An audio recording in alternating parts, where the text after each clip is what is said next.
După 4 ani de proceduri, 3 șoferi români au câștigat în sfârșit un proces împotriva patronului lor, Societatea de Transport Slovac CTES, subcontractant al societății EKB din Anvers.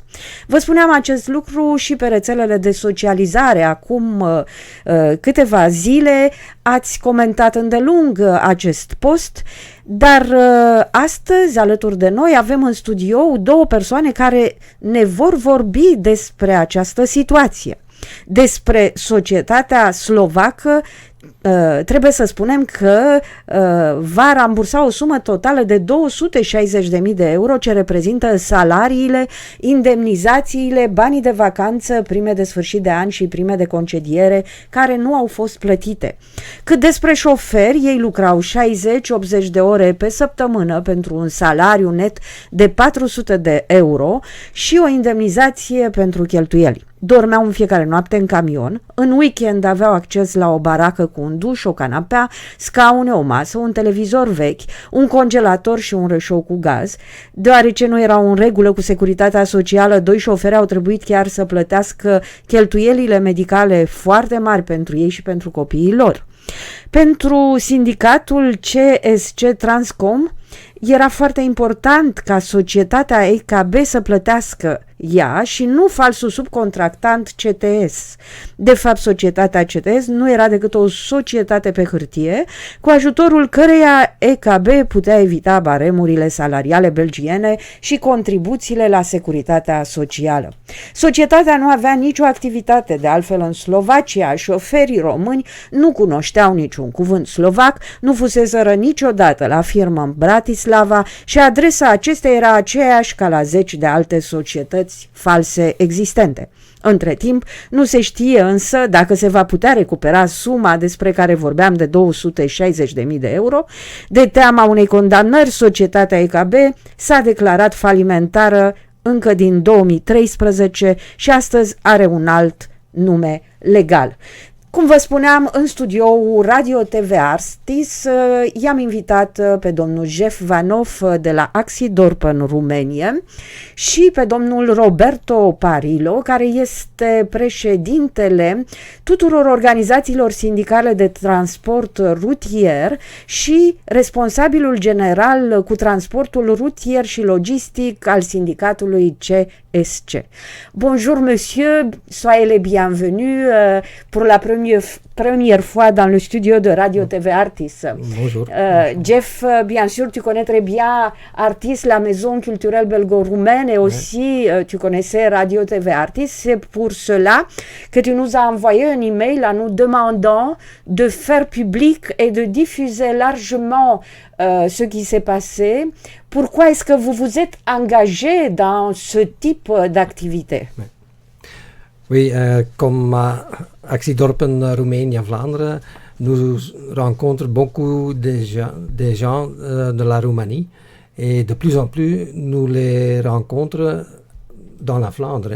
Et ces Roumanies sont en train de s'organiser et quand nous rencontrons ces gens, ils nous parlent de leurs problèmes aussi quand ils travaillent à la Belgique. Et quand on entend que de ce problème, nous croyons que c'est important de les aider. Évidemment, on a choisi la langue française puisque notre studio n'est pas aussi grande et qu'on avait besoin d'encore 1 ou 2 micros pour faire une traduction simultanée. Éventuellement, nous allons ensuite donc sous-titrer cette partie, on va la diffuser largement encore, même avec vos interviews. Finalement, comment êtes-vous arrivé à prendre la situation de ces chauffeurs? Mon ami Jan Sannen, qui travaille à ACV Transcom, m'a parlé d'une situation de 3 chauffeurs de la Roumanie et de leurs problèmes qu'ils ont rencontrés dans leur travail. Et ça, c'est pour nous le début de l'action qu'on fait maintenant avec ACV Transcom. En effet, vous voulez sensibiliser la communauté roumaine pour ne pas tomber dans le piège de l'esclavage du travail. Justement, le travail, c'est la santé. On parlait de Henri Salvador, donc c'était cette musique-ci. Et donc, je constate, vous avez choisi Artis et vous avez choisi aussi Radio TV Artis pour commencer ce travail de sensibilisation. Oui, nous avons distribué l'histoire de ce problème à notre Facebook et notre website, mais Radio Artis, c'est pour nous, et Artis surtout, c'est un médium mieux pour distribuer l'information. Voilà, donc à côté de vous, il y a Monsieur Parillo, Roberto Parillo, je l'ai déjà présenté, donc qui vient du syndicat CSS Transcom. Racontez-nous un tout petit peu le contexte général de la situation ici en Belgique. C'est un contexte assez particulier. Pour un peu poser le cadre, il faut savoir que depuis quelques années, la Belgique a perdu, en nombre d'emplois de chauffeurs, 6 000 emplois. 6 000, c'est encore un chiffre très bas, hein, mais on va s'arrêter à 6 000. Et ces 6 000 emplois donc, ont disparu pour les chauffeurs belges, mais les postes de travail n'ont pas disparu. Et ces postes de travail, eh bien, ils sont assurés par des chauffeurs d'autres pays européens. Et ces chauffeurs d'autres pays européens, bien évidemment, nous ne sommes pas contre, et ça il faut bien le souligner, nous sommes pour la libre circulation des marchandises, des personnes et des biens, à condition que ça se fasse dans les règles et dans le respect des personnes et des conditions de travail.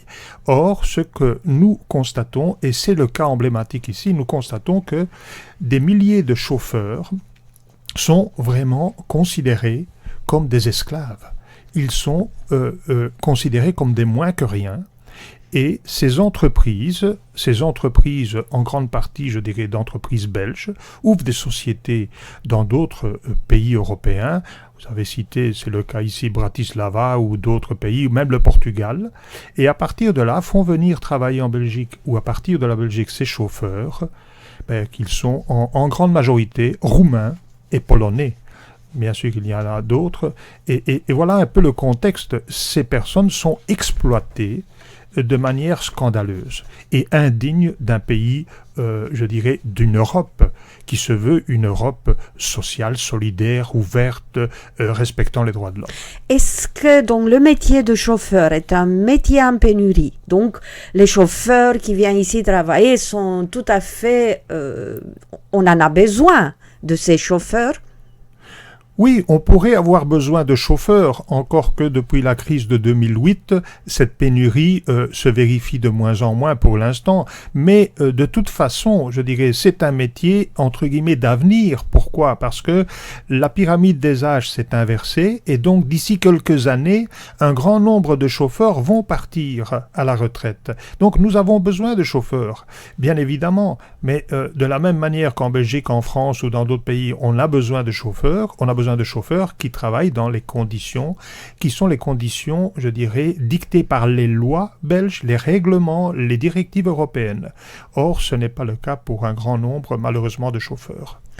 En discutant, donc, avant de rentrer dans le studio, vous m'avez parler du grand nombre de chauffeurs étrangers qui sont surtout dans le port d'Anvers et que c'est les statistiques en général par de là. Quelles seraient les statistiques par rapport donc aux chauffeurs d'origine étrangère ici en Belgique? Vous savez, il y a un peu ce qu'on nous donne comme chiffre quand vous regardez les documents de la Commission européenne. Ils relativisent très peu, ils disent « Oh, mais vous parlez de gros problèmes, soi-disant, mais en fait, il n'y a que 1 ou 2% de cabotage. » Enfin, le cabotage, c'est du transport national effectué par un transporteur qui n'est pas du pays, pour un peu expliquer de manière brève. Le problème, c'est pas ça. Le problème, c'est de constater, par exemple, dans le port d'Anvers, vous en avez parlé, il y a par jour, je dis bien par jour, 6 000 entrées et sorties à l'intérieur du port de véhicules qui ne sont pas belges. Alors on peut se poser la question, dans ces véhicules qui ne sont pas belges, quel est le statut de ces chauffeurs? Est-ce qu'ils sont bien payés? Est-ce que les conditions de travail sont respectées? Bien, la réponse, c'est pour une partie d'entre eux, certainement pas. Et donc, ce qui se passe, c'est qu'on utilise des chauffeurs d'autres nationalités, on les exploite, on fait de la concurrence déloyale, on fait de la concurrence déloyale aux entreprises qui respectent les règles. Donc c'est vraiment, on est dans une situation très très dangereuse, parce qu'aujourd'hui c'est le transport routier, mais demain ce sont tous les autres secteurs qui suivront. Et donc on ne parle pas de 10, 20, 30, on parle de milliers de personnes, de dizaines de milliers de personnes qui sont exploitées volontairement. Est-ce que ces chauffeurs étaient syndiqués? Alors, principalement pas. Donc nous, avec mon collègue Jan Sannen, nous avons, je dirais, la semaine qui précédait la Noël de 2011, nous avons été contactés par des chauffeurs roumains. Ben, on a fait le déplacement à deux, on est allé les voir à Anvers. Donc ils étaient à Anvers. Ils étaient à Anvers. Mm-hmm. Ils vivaient dans leur véhicule. Et le week-end, ils avaient un conteneur où il y avait, ben, vous l'avez bien décrit, hein, un vieux frigo, une plaque chauffante. On a discuté avec ces chauffeurs, donc décembre 2011. On a discuté, on s'est rendu compte de choses abominables. Non seulement ils étaient exploités, mais en plus ils étaient considérés comme de la marchandise. Un exemple, les chauffeurs roumains, quand leur camion était soi-disant en panne ou bien qu'il y avait une pièce à remplacer, eh bien l'employeur enlevait l'argent de leur paye. Non seulement ils étaient mal payés, mais en plus on leur enlevait l'argent des pièces qu'il fallait changer au véhicule. Vous vous rendez bien compte dans quelle situation nous sommes. Donc voilà la situation que nous avons trouvée. Et on s'est dit, il faut absolument qu'on intervienne. Et on est intervenus ensemble, ce n'était pas simple, ça n'a pas été simple, ça n'a pas été facile. Mais vous voyez, 2011, 2016, eh bien, en 2016, enfin, la justice a été rendue. Mais vous vous rendez compte, pour 3 personnes dont la justice a été rendue, combien de milliers de personnes tous les jours leur droit est bafoué en Belgique et on n'arrive pas à rendre la justice.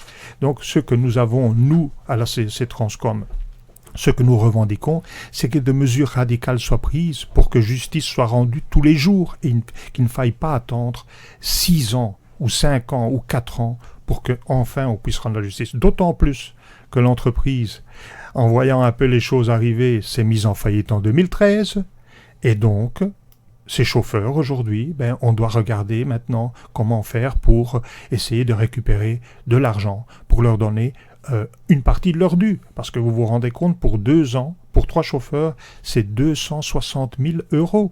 C'est énorme. Donc si vous faites le calcul avec des centaines et des centaines de chauffeurs qui sont exploités, voyez un peu le bénéfice que ces gens-là en retirent.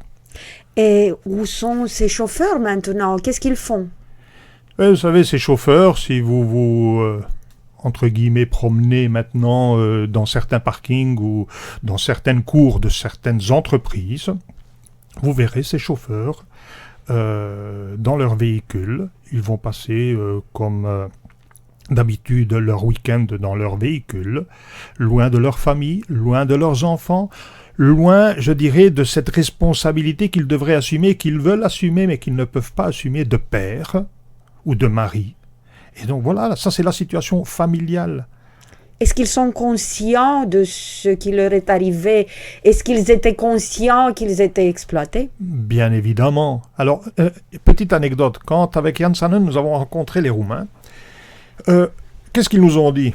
Beaucoup de choses, mais entre autres, ils nous disaient, vous savez monsieur, nous on sait qu'on vient faire de la concurrence déloyale aux chauffeurs belges, on le sait. On sait que les chauffeurs belges, ils gagnent 2200, 2300 € par mois, on le sait. Mais nous, on doit faire un choix. C'est ou bien on reste chez nous avec 400, 450 € par mois, ou bien on vient ici, on se fait exploiter, on se fait insulter, et on prend 1200, 1300, 1400 € par mois. Ça, c'est la situation dans laquelle nous sommes, mais on le sait. Et vous appréciez, on apprécie le courage, mais en général, les gens n'ont pas le courage de dénoncer les patrons qui les exploitent, puisque à ce moment-là, il n'y aura plus de travail. Donc c'est un cercle vicieux. Comment est-ce qu'on va sortir de ce cercle vicieux? Mais vous savez, nous avons fait, comme CSC Transcom, mais ça a été repris par tous les partenaires sociaux. Il faut le souligner.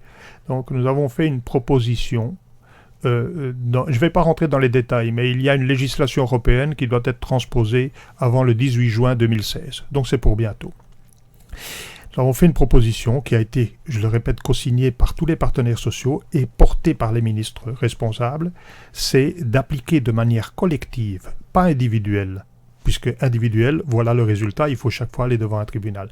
De manière collective, le droit territorialement applicable aux chauffeurs.